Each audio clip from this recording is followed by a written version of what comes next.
മാഘമാസത്തിലെ ഓരോ തിഥിയും ഓരോ ദിവസവും വളരെ സവിശേഷതകളുള്ളതാണ്. നമ്മൾ കണ്ടു ചതുർത്ഥി, അത് നമ്മുടെ ഗണേശ ജയന്തിയാണ്. പിറ്റേ ദിവസം പഞ്ചമി, അത് വസന്ത പഞ്ചമിയാണ്. അതിൻ്റെയൊക്കെ പ്രത്യേകതകൾ നമുക്കറിയാം.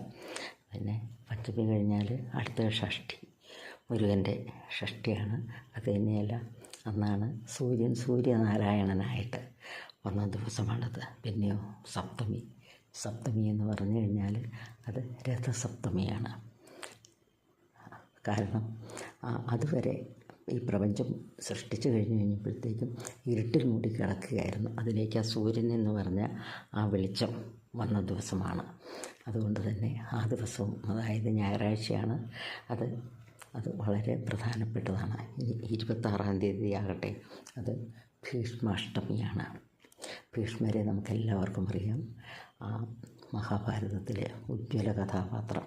എല്ലാ സുഖഭോഗങ്ങളും വേണ്ടെന്ന് വെച്ച്, രാജ്യമൊക്കെ വേണ്ടെന്ന് വെച്ചിട്ട് ഭീഷ്മ പ്രതിജ്ഞയെടുത്ത് ആ ഹസ്തിനപുരത്തിൻ്റെ സിംഹാസനം കാക്കാൻ വേണ്ടിയിട്ട് മാത്രം ജീവിച്ച ഒരു വ്യക്തി. അതിൻ്റെ കഥയൊക്കെ നമുക്കറിയാം. അവസാനം അർജുനൻ്റെ അമ്പേറ്റ് ശരശയ്യയിൽ കിടന്നു. അദ്ദേഹം സ്വച്ഛന്ത മൃത്യുവാണ്. ഏത് സമയത്തും അദ്ദേഹത്തിന് മരണത്തെ വരിക്കാമായിരുന്നു. പക്ഷേ ഉത്തരായനം വരുന്നതിനായിട്ട് കാത്തു കിടന്നു.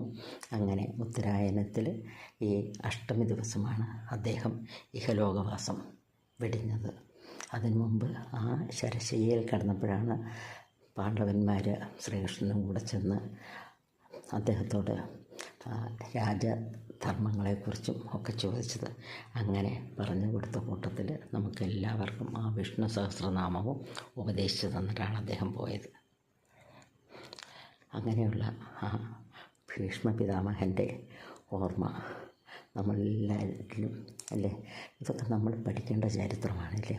ഈ ഓരോ രാജവംശത്തിൻ്റെയും ചരിത്രവുമൊക്കെ നമുക്ക് തന്നിരിക്കുന്നത്. എന്തായാലും ആ ദിവസമാണ് ഈ 26-ാം തീയതി. അത് തന്നെയല്ല, ഈ പിതൃതർപ്പണത്തിന് ഏറ്റവും നല്ല ദിവസമാണ് അന്നെന്നാണ് പറയുന്നത്. അപ്പം നമുക്ക് ഭീഷ്മ പിതാമഹനെ ഓർക്കാം, ഒപ്പം നമ്മുടെ ശ്രീകൃഷ്ണ ഭഗവാനെ ഓർക്കാം. അങ്ങനെ നമ്മുടെ ഈ മാഘമാസത്തിലെ ഓരോ ദിവസവും ഓരോ മിനിറ്റും പുണ്യങ്ങളുടെ ദിവസമാണ്. നമുക്ക് പുണ്യസ്നാനവും ചെയ്യാം.